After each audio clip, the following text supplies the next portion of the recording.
तर पहा, जी 2025 ची DMER ची पदभरती आहे त्यामध्ये आपण लॅब असिस्टंटचा सिलेबस कव्हर करत आहेत. एक एक चॅप्टर आपण घेतोय. ठीक आहे. तर आता जो आपला सुरू आहे chapter technique of blood collection, हा तुमचा लॅब असिस्टंट साठी दिलेला एक चॅप्टर आहे. तर तो आपल्याला कम्प्लीट करायचा आहे. मी त्याच्यावरती कम्प्लीट 150 MCQ घेत आहे. आणि ते जे 150 MCQ आहेत ते कसे आहेत, तर जी की याच्या अगोदर एक्झामला त्यामध्ये कोणता ना कोणता क्वेश्चन आलेलाच आहे, त्याच्यापैकीच ते 150 MCQ आहेत. त्यामुळे तुम्हाला लेक्चर मन लावून पाहायचं आहे आणि तुमच्या एक्झाम मध्ये याच्यापैकीच क्वेश्चन असेल. तुम्ही हे व्हिडिओ सगळे मन लावून पहा माझे, याच्यापैकीच तुम्हाला एक्झाम मध्ये क्वेश्चन असेल. चला तर आपण स्टार्ट करू. तर पहा, आपला क्वेश्चन नंबर फर्स्ट आहे, the most common site for vein puncture in adult is. तर कोणती मोस्ट कॉमन साइट असते, आपण ब्लड कलेक्शन करतो आपल्या लॅबमध्ये, तर कोणती साइट असते जिथून आपण ब्लड कलेक्शन करतो, तर मोस्ट कॉमन साइट कोणती आहे, असा हा पहिला क्वेश्चन आहे. आणि हा प्रश्न मागील एक्झाम मध्ये आलेला आहे. ठीक आहे. तर पहा, ऑप्शन 1 आहे बेसिलिक वेन, ऑप्शन बी आहे सिफॅलिक वेन, ऑप्शन सी आहे मेडियन क्युबायटल वेन आणि ऑप्शन डी आहे फेमोरल वेन.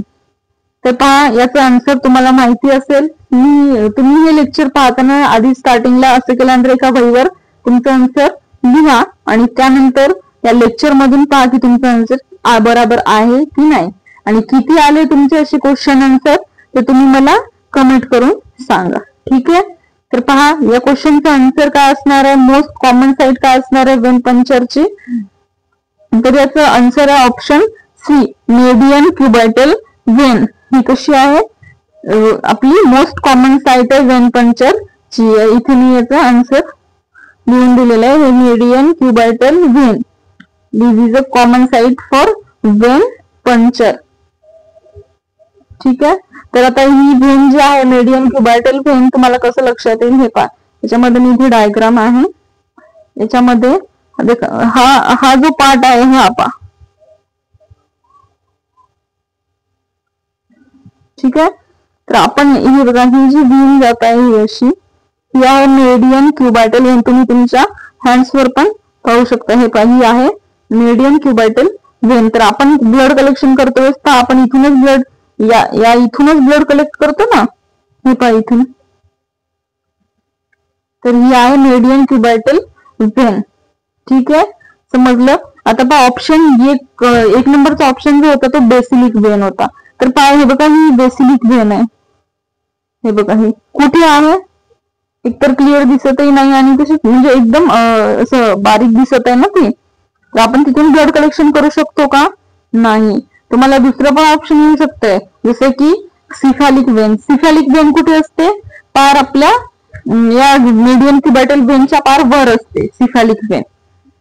मग आपण तिथून वर क्युबायटल फोकाच्या वरून आपण वेन ब्लड सॅम्पल कलेक्ट करतो का, अजिबात नाही. सिफॅलिक वेन पासून आपण करतो का मग कलेक्ट, नाही. नंतर बायसेप्स, तर बायसेप्सचे करतच नाही आपण. ठीक आहे. मग बेसिलिक वेन तिथूनही नाही. जे आहे मेडियन क्युबायटल वेन, तिथून आपण काय करतो, ब्लड कलेक्शन करतो. तुम्हाला लक्षात राहत नसेल तर तुम्हाला त्याच्यासाठी मी एक ट्रिक सांगते या क्वेश्चनचा आन्सर लक्षात ठेवण्यासाठी. जो की आपला वरचा भाग आहे बायसेपचा, तो वरचा भाग झाला बायसेपचा. आणि जो आपला हा जो खाल्ला भाग आहे तो हँड कल्ला. हे पहा, इथून हा एक पार्ट झाला हँड्स आपल्या आणि इथून हा एक पार्ट झाला खाल्ला पूर्ण. हे 2 पार्ट झाले आणि या 2 पार्टच्या मध्यभागी कोणता आहे, हे बघा, हा पार्ट आहे. तर याच्यावरून असं लक्षात ठेवा, मेडियन. मेडियन वरून तुम्ही मिडल लक्षात ठेवा, मिडल वाला पार्ट. मेडियन वरून हा मिडलचा पार्ट आहे, तिथूनच आपण ब्लड कलेक्शन करतो, जसे की मेडियल क्युबायटल वेन. या ट्रिक्सनी तुम्ही ही लक्षात ठेवू शकता. ठीक आहे. आता एक्झाम मध्ये क्वेश्चन आला की कॉमन साइट कोणती आहे ब्लड कलेक्शनची, आन्सर लगेच लक्षात ठेवायचा, वरचा बायसेपचा भाग खाल्ला सोडला मध्ये राहिला म्हणजेच मेडियन क्युबायटल वेन असं. परंतु तुम्हाला हे माहित असू द्या की कोणती वेन असते जिथून आपण ब्लड कलेक्ट करतो, मेडियन क्युबायटल वेन. त्यानंतर पहा, the correct second question, the correct angle of middle insertion for vein puncture is. आता आपल्याला वेन पंक्चर करण्यासाठी आपण जे सिरिंज आता आतमध्ये टाकतो स्किन मध्ये, तर त्याचा करेक्ट किती अँगलने तुम्ही ते निडल इन्सर्ट करता, तर त्याचा किती अँगल असतो, आपण सिरिंज ज्यावेळेस आपल्या वेन्स मध्ये इन्सर्ट करतो त्यावेळेस त्याचा जो अँगल असतो तो किती असतो, असा क्वेश्चन विचारलेला आहे.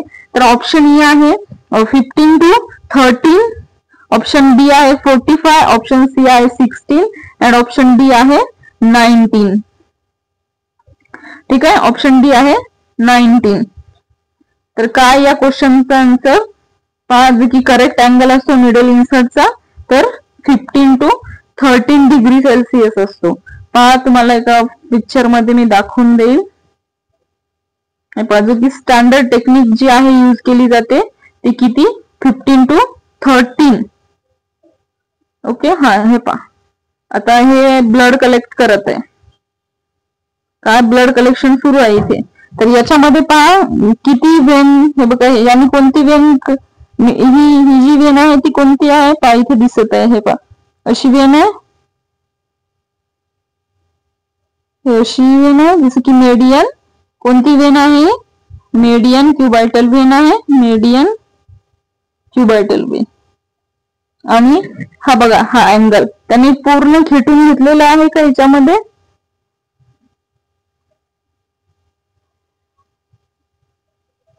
एक मिनिट,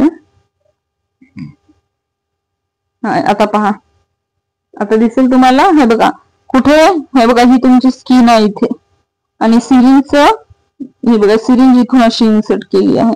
तर हे नाही, हा अँगल तयार होत आहे तुमचा, आहे बघा हा. तर हा किती अँगल असेल, हा 13 डिग्री सेल्सिअस पर्यंत आपण ज्यावेळेस सिरिंज ब्लड कलेक्शन करतो, सिरिंज इन्सर्ट करतो, किती अँगल आहे याचा 15 to 13 degree Celsius. Correct answer आपलं काय, ऑप्शन ए 15 to 13. ओके, त्यानंतर पहा क्वेश्चन नंबर 3. काय म्हणतो 3 question, which of the following is not anticoagulant. तर खालीलपैकी कोणतं अँटीकोयागुलंट नाही आहे. ठीक आहे, तर पहा कोणतं अँटीकोयागुलंट नाहीये म्हणते खाली. तर मी स्टार्टिंगला इथे तुम्हाला सांगते की अँटीकोयागुलंट्स कोणते कोणते आहेत. पहा, हे पहा इथे आहेत अँटीकोयागुलंट्स. कोणते कोणते अँटीकोयागुलंट्स आहेत जे की इथे असतील, कॅल्शियम सिलेट अँटीकोयागुलंट आणि या साईडला असतील नॉन कॅल्शियम. ठीक आहे, नॉन कॅल्शियम. तर बघा कॅल्शियम मध्ये आणि नॉन कॅल्शियम सिलेट मध्ये कोणते कोणते अँटीकोयागुलंट्स येतात. तर बघा जो की नॉन कॅल्शियमचा जो पार्ट आहे याच्यामध्ये जो अँटीकोयागुलंट आहे तर त्याच्यामध्ये आहे हिपॅरिन. ज्यामध्ये कॅल्शियम असते का, नॉन कॅल्शियम्स वाला आहे तो हिपॅरिन. ठीक आहे, आणि जे कॅल्शियम्स वाले जे अँटीकोयागुलंट्स आहेत ते कोणते आहेत. तर पहा अँटीकोयागुलंट्स लक्षात ठेवा, हा आहे हिपॅरिन. आता इकडले पहा, याच्यामध्ये 1 नंबरला ऑक्झॅलेट्स.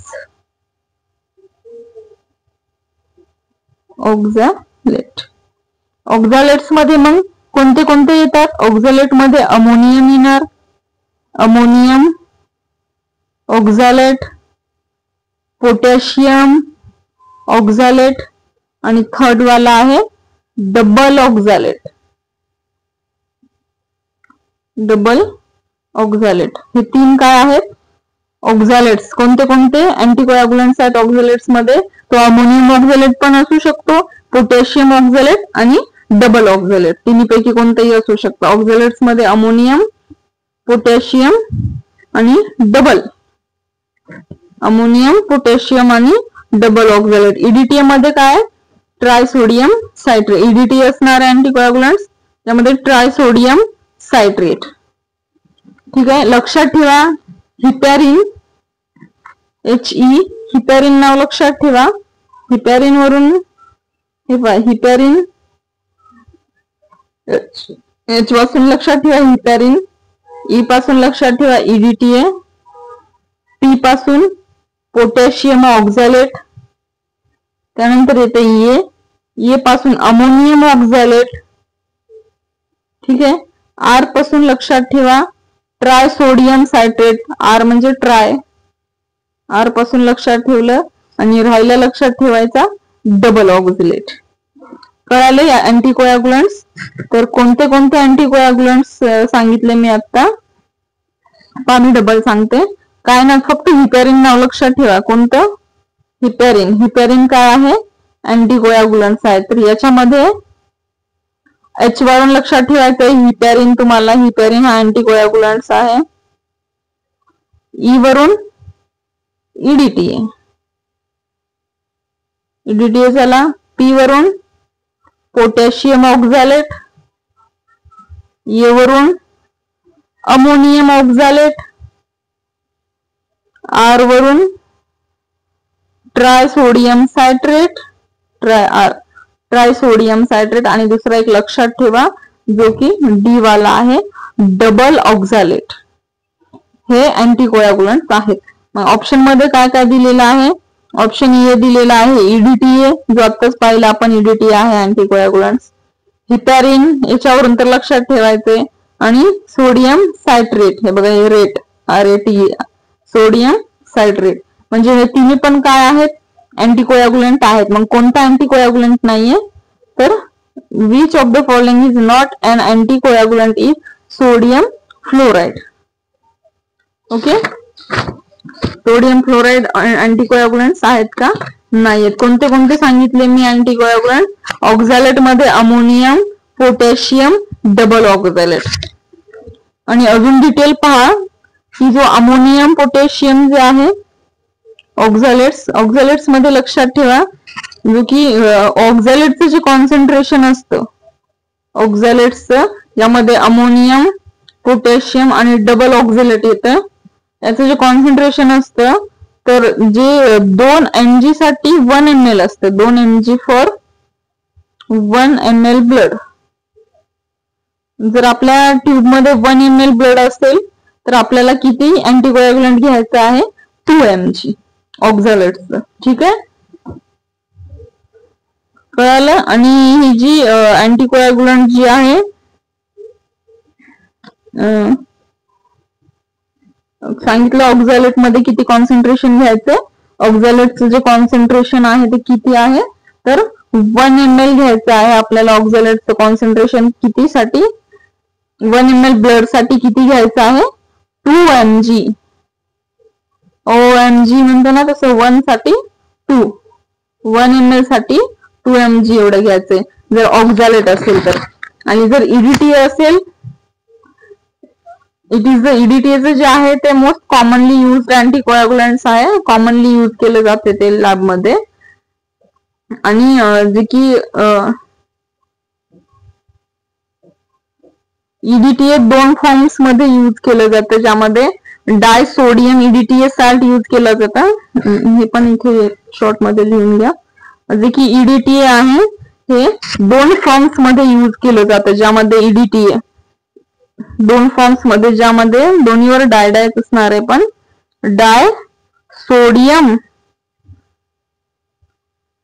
आणि डाय पोटॅशियम.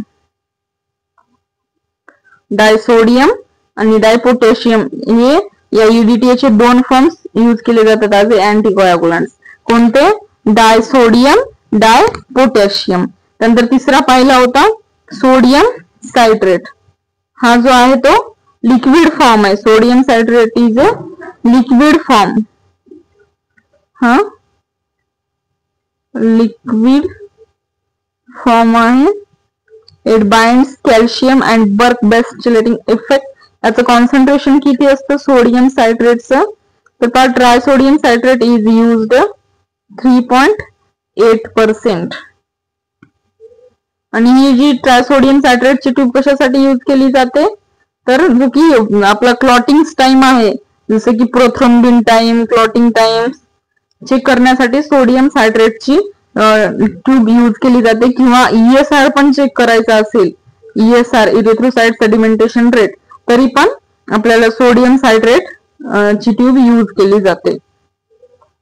परंतु ही जी आहे सोडियम सायट्रेट याची ट्यूब आहे it does not preserve the cell morphology. Okay, काय पाहिलं आपण या ट्रायसोडियम, लक्षात ठेवा खूप महत्वाचं आहे. ट्रायसोडियम सायट्रेट जो आहे अँटीकोयागुलंट, तर आपण पाहिलं याचं कॉन्सन्ट्रेशन किती सांगितलं मी 3.8. कसं लक्षात ठेवणार हे बा, सोडियम सायट्रेट लक्षात ठेवायची ट्रिक्स पहा. सी किती नंबरला येते, ए बी सी, सी 3 नंबरला येते, इथे लिहिलं 3. आणि यस वरून, यस कसं आहे 5 सारखा आहे त्याला 8 बनवा, 3.8 ऑप्शन मध्ये भेटून जाते. सी वरून 3 नंबरला आहे म्हणून एस वरून 8, तो 3.8. 3.8% जे आहे ते सोडियम आपण यूज करतो. Bind with calcium and work best. It is use for liquid form. याचं कॉन्सन्ट्रेशन सांगितलं आणि हे कशासाठी यूज केलं जातं, क्लॉटिंग टाइम आणि ESR चेक करण्यासाठी. ठीक आहे, ट्रायसोडियम सायट्रेट समजलं तुम्हाला. त्यानंतर जो हिपॅरिन ट्यूब आहे, हे बघा ही हिपॅरिन, तर ही एक नॅचरल अँटीकोयागुलंट आहे. ओके, हिपॅरिन काय आहे, नॅचरल अँटीकोयागुलंट आहे हिपॅरिन. ओके, आणि it is normally present in blood in small amount of and highly acidic in nature. कसं आहे हे, highly acidic in nature, highly acidic. आणि माहितीये का ही जी हिपॅरिन आहे, तुम्हाला या एच वरूनच तुम्ही लक्षात ठेवा, एच वरूनच हर्ट लक्षात ठेवा. तर it is the best anticoagulant for, कशासाठी बेस्ट अँटीकोयागुलंट आहे, for open heart surgery. Open heart surgery, तुम्हाला एक्झाम मध्ये जर क्वेश्चन आला which anticoagulant is best for heart surgery, open heart surgery, तर कोणता अँटीकोयागुलंट आहे बेस्ट ओपन हार्ट सर्जरी साठी, तर हा जो आहे heparin. Heparin is best anticoagulant for open heart okay surgery and it causes minimum haemolysis. Okay, आणि पण हा जो हिपॅरिन आहे हा कसा आहे, इट इज व्हेरी एक्सपेन्सिव्ह.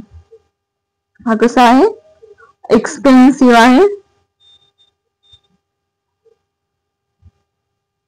आणि माहितीये का हा जो हिपॅरिन आहे हा ब्लॅक कलरच्या बॅकग्राऊंड मध्ये प्रोड्यूस होतो. कुठे, स्मिअर मध्ये. ठीक आहे, स्मिअर मध्ये हा ब्लॅक कलरच्या बॅकग्राऊंड मध्ये प्रेझेंट होतो. म्हणून आपण काय करतो, याचं जे स्मिअर प्रिपरेशन जे करतो हिपॅरिनचं ते करत नाही. काऊन, त्याचं जे प्रिपरेशन आहे स्मिअर प्रिपरेशन आणि त्याची सेल मॉर्फोलॉजी आपण करत नाही, कारण त्याच्यामध्ये बॅकग्राऊंड जे आहे ते कसं दिसते, ब्लॅक कलरचं दिसते. ठीक आहे, काय काय पाहिलं हिपॅरिन बद्दल, की हा एक नॅचरल अँटीकोयागुलंट आहे. हिपॅरिन हा काय आहे, नॅचरल अँटीकोयागुलंट आहे. त्यानंतर नॉर्मली प्रेझेंट इन ब्लड, कुठे प्रेझेंट असतो तो, एक मिनिट.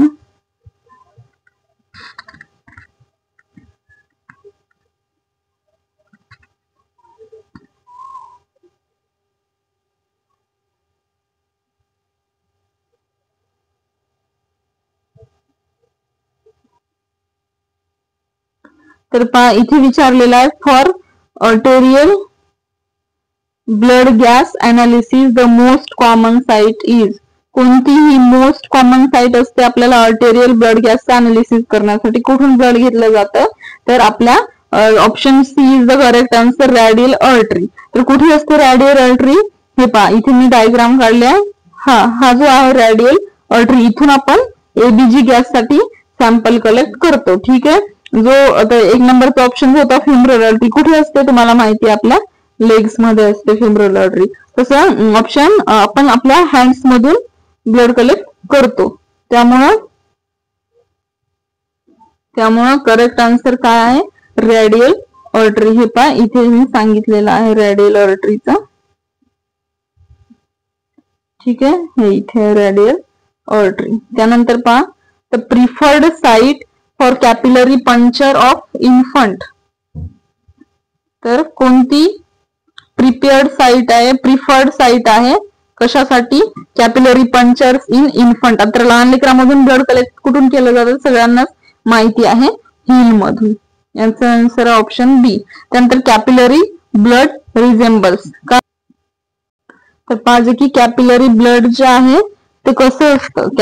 कॅपिलरी ब्लड रिझेंबल्स म्हणजे कॅपिलरी ब्लड जे असतं आपण कलेक्ट करतो तर ते कोणासारखं असतं असं आपल्याला विचारलेलं आहे क्वेश्चन. तर पहा याचं करेक्ट आन्सर काय? ऑप्शन ई आहे arterial blood, option B venous blood, option C mixture of arterial and venous blood आणि ऑप्शन डी लिम्फ. तर पहा आपण कॅपिलरी मेथडने आपलं जे की गव्हर्नमेंट हॉस्पिटलमध्ये काय टेस्ट होते माहितीये का? तर शुगर जी आहे ती कॅपिलरी मेथड्सनी पण केली जाते की आपल्या मिडल फिंगरला प्रिक करून आपलं शुगर चेक केलं जातं. ठीक आहे. तर जी कॅपिलरी मेथडनी केली जाते मग त्याच्यामध्ये जे असते ते कोणतं ब्लड असते? त्याच्यामध्ये अर्टेरियल आणि व्हिनस ब्लड यांचं काय असतं? मिक्सचर असते. ठीक आहे. तर कॅपिलरी ब्लड रिझेंबल्स म्हणजे कॅपिलरी ब्लड कोणासारखं असतं? ज्यामध्ये अर्टेरियल आणि व्हिनस ब्लडचं मिक्सचर असतं. तर correct option is option C. नंतर which test is usually not performed on capillary blood. आता कॅपिलरी ब्लडची मेथड यूज करून आपण कशाचं ब्लड कोणती टेस्ट आपण परफॉर्म नाही करत असं विचारलेलं आहे क्वेश्चन मध्ये. टेस्टचं विचारलेलं आहे which test is usually not perform म्हणते ऑन कॅपिलरी ब्लडनी. तर पहा सीबीसी ब्लड ग्लुकोज आपल्याला सीबीसी मध्ये पण होल ब्लडच लागते. ब्लड ग्लुकोज तर मी आता सांगितलेलं आहे. आणि आपण haemoglobin estimation same blood glucose सारखंच हिमोग्लोबिन इस्टिमेशन पण असतं. याच्यामध्ये सुद्धा कॅपिलरी ब्लड यूज होते. ठीक आहे. ब्लड ग्लुकोज मध्ये पण होते आणि सीबीसी मध्ये पण होते. तर राहिलं ऑप्शन जसं ब्लड ग्लुकोजची जी ग्लुकोमीटर मशीन असते त्याच टाइप मध्ये हिमोग्लोबिनची हिमोग्राम मीटर असं काहीतरी मशीन असते. सेम असते दोन्हीलाही. फक्त इथे ब्लड 20 मायक्रो लावायचं असते असं. ते एक चिप असते त्या चिपवर आपल्याला ब्लड लावायचं असते. ठीक आहे. आणि correct option is option C ESR erythrocyte sedimentation rate. याला आपल्याला कॅपिलरी ब्लड लागते का? तर नाही लागत. ठीक आहे.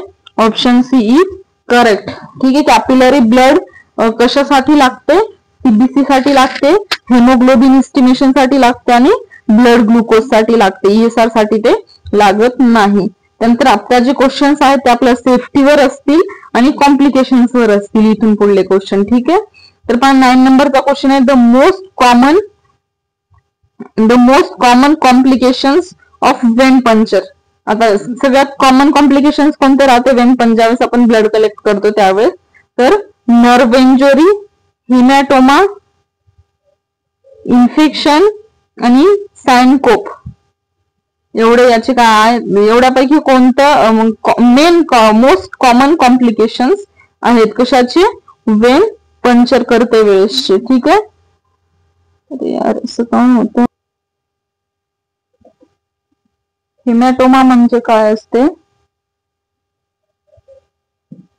जे की आपण ब्लड ऑफ कलेक्शन जे करतो ते कसं होते? क्लॉट होते आणि जे की आउटसाइड ऑफ वेसल्सच्या जे आउटसाइडला ते फ्लो होते, क्लॉट होते सॉरी, त्याला म्हणतात हिमॅटोमा.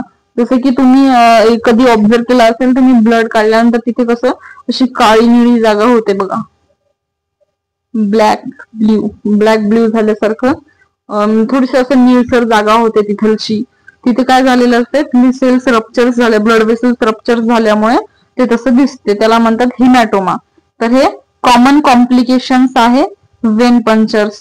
मी तुम्हाला त्याची फोटो पण दाखवते. हे पहा, हे बघा, हा जो पार्ट आहे हा काय आहे? हिमॅटोमा. कळालं? कोणता पार्ट? हा जो पार्ट आहे हा काय आहे? कॉमन हिमॅटोमा. यालाच काय म्हणतात? हिमॅटोमा. ठीक आहे.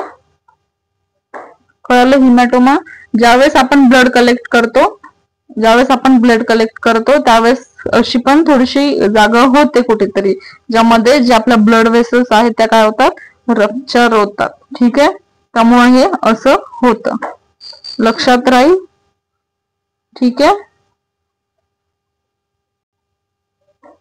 मोस्ट कॉमन कॉम्प्लिकेशन लक्षात आलं. वेन पंक्चरचं नर्व इंजुरी, इन्फेक्शन होते किंवा सॅनकोप होते. याच्यापेक्षा कॉमन जे आहे ते कॉमन कॉम्प्लिकेशन आहे तर हेमॅटोमा. जास्तीत जास्त तुम्हाला हे जे आहे हेमॅटोमा हे कॉम्प्लिकेशन आपल्याला वेन पंक्चर्स मध्ये दिसते. ठीक आहे. मी आताच दाखवलं हेमॅटोमा म्हणजे ज्यामध्ये ब्लड वेसल्स रप्चर्स होतात, स्किन कशी दिसते ती मी आताच दाखवलेली आहे. हे मोस्ट कॉमन कॉम्प्लिकेशन आहे वेन पंक्चरचं.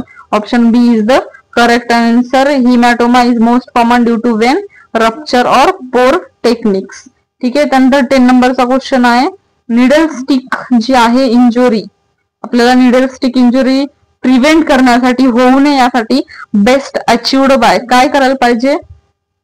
युझिंग रिकॅपिंग केअरफुल्ली. आपण काळजीपूर्वक रिकॅप करायला पाहिजे. जे आपण ब्लड काढल्यानंतर त्याची रिकॅपिंग किंवा ब्लड सिरिंज काढते वेळेस रिकॅप करतो ना, त्यात काळजी घेतली पाहिजे. Using safety engineered device, using shorter needles, short needle use करा म्हणते. अवॉइडिंग ग्लोव्ज, आणि ग्लोव्ज पण घालू नका म्हणते. असं होते का की ग्लोव्ज नका घालू? तुम्हाला आन्सर दिसत आहे, आन्सर नका पाहू. अवॉइडिंग ग्लोव्ज, ग्लोव्ज घालू नका. आपल्याला तर माहिती आहे, आपण ज्यावेळेस लॅबमध्ये काम करतो आपण ग्लोव्ज घातलेच पाहिजे. त्यामुळे हे ऑप्शन आहे का? ऑप्शन डी कट झाला नाहीये. Using shorter needles, shorter needles use करू शकतो का आपण? नाही करू शकत. ठीक आहे. आणि युझिंग रिकॅपिंग केअरफुल्ली, तर हे पण नाहीये. तर आपल्याला प्रिव्हेंट करण्यासाठी बेस्ट काय आहे?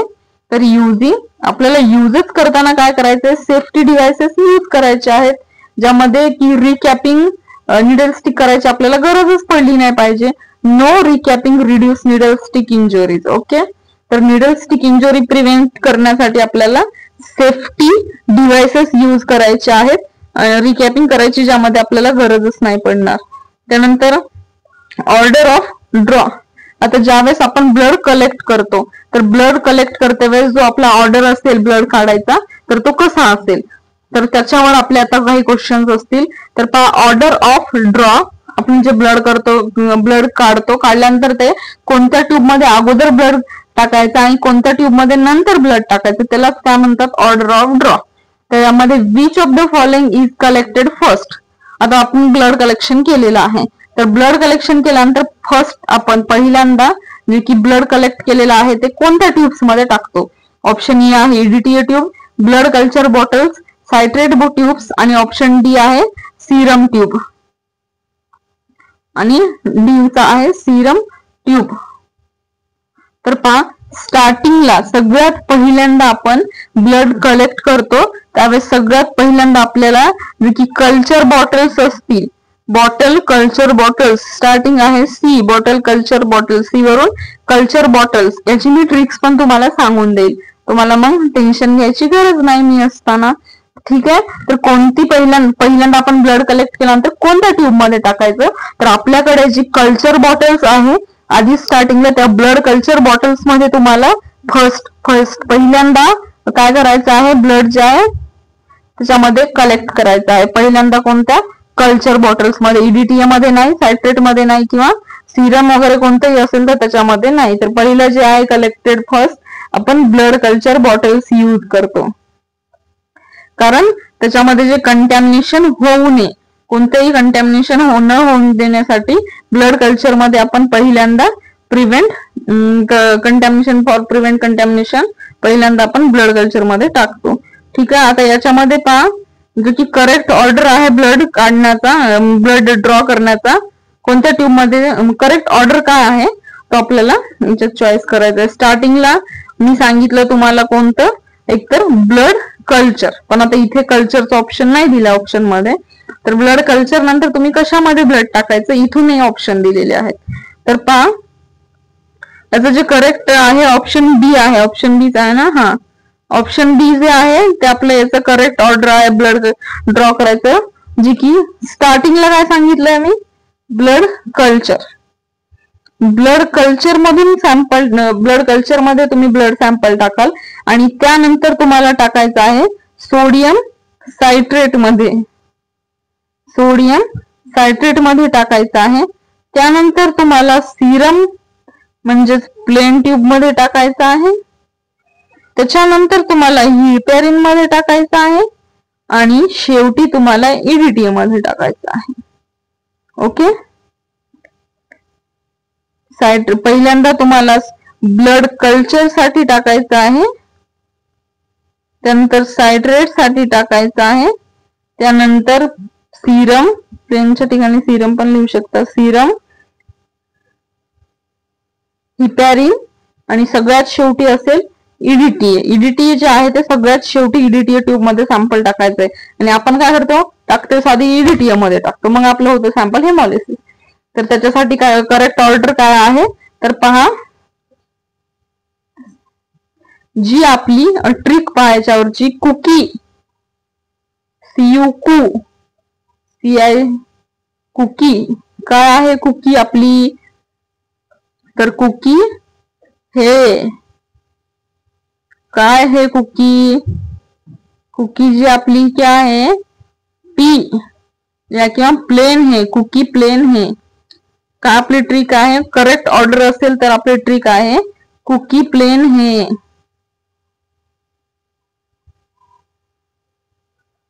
कुकी किंवा कुकी क्या है,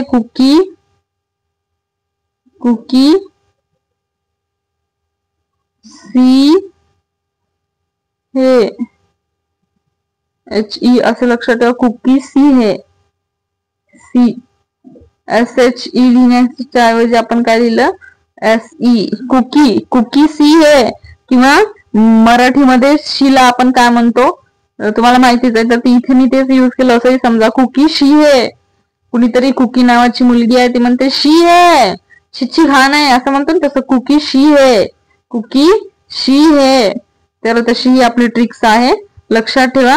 हे बघा काय सांगितलं मी, कुकी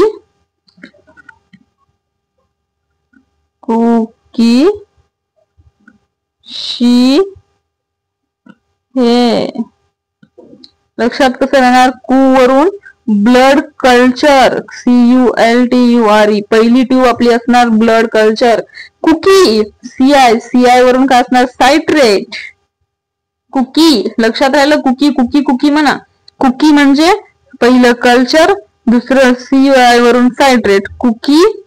त्यानंतर सांगितलं सी म्हणजे S मधून सिरम, हे HE हे म्हणजे हिपॅरिन आणि EDTA. कुकी काय आहे, कुकी सी है. करेक्ट ऑप्शन आहे बघा. इथे असणाऱ्याच्या आधी ब्लड कल्चर की सायट्रेट सी हे HE हे, कुकी सी ही आपली ट्रिक आहे. याच्यावरून लक्षात ठेवा, पहिल्यांदा ब्लड कल्चर, सोडियम सायट्रेट, नंतर S वरून सिरम, H वरून हिपॅरिन आणि E वरून EDTA. कुकी सी हे करेक्ट झालं, लक्षात राहिलं. हा करेक्ट ऑर्डर आहे ब्लड ड्रॉ करायचा. त्यानंतर पहा क्वेश्चन नंबर 13. आपल्याला काही स्पेशल कन्सिडरेशन करायचे आहेत. तुम्हाला त्याचं कसं ड्रॉ करायचं आहे ते सांगितलेलं आहे. बघा, जे की tourniquet should not be applied for more than, म्हणजे आपण ब्लड कलेक्शन करतो त्यावेळेस टॉर्निकेट यूज करतो, पण ते किती वेळ ठेवायचं आहे आपल्याला, तर ते फक्त आपल्याला 1 मिनिट ठेवायचंय फक्त. तर करेक्ट ऑप्शन आहे 1 मिनिट. 1 मिनिटापेक्षा कमी, 5 मिनिट म्हणजे त्याला हार्ट अटॅक येईल तोपर्यंत एवढा वेळ नाही ठेवायचंय, किंवा लगेच नाही पण काढायचंय. Prolonged application greater than 1 minute causes of haemoconcentration, पण ते 1 मिनिटच ठेवायचं आहे. त्यानंतर 14 question, which vein is avoided due to proximity to brachial artery and nerve. तर कोणती वेन आपण अवॉइड करतो, कशासाठी, proximity to brachial artery on and nerves मुळे. तर पहा, कोणती वेन आपण अवॉइड करतो कशासाठी विचारले, जे नर्व जे आहे, नर्व किंवा आर्टरीज, हे बघा, नर्व किंवा आर्टरीजच्या इंजुरी, याच्यामध्ये इंजुरी नाही झाली पाहिजे, याच्यासाठी आपण कोणती वेन जी आहे ते अवॉइड करतो, कोणती टाकतो आपण, ते यूज करतो ते माहिती आहे, मेडियन क्युबायटल वेन. मग कोणती आपण वेन यूज नाही करत, तर पहा, याच्या अगोदर मी डायग्राम दाखवली होती, ती डायग्राम पहा, वेन पंक्चरची.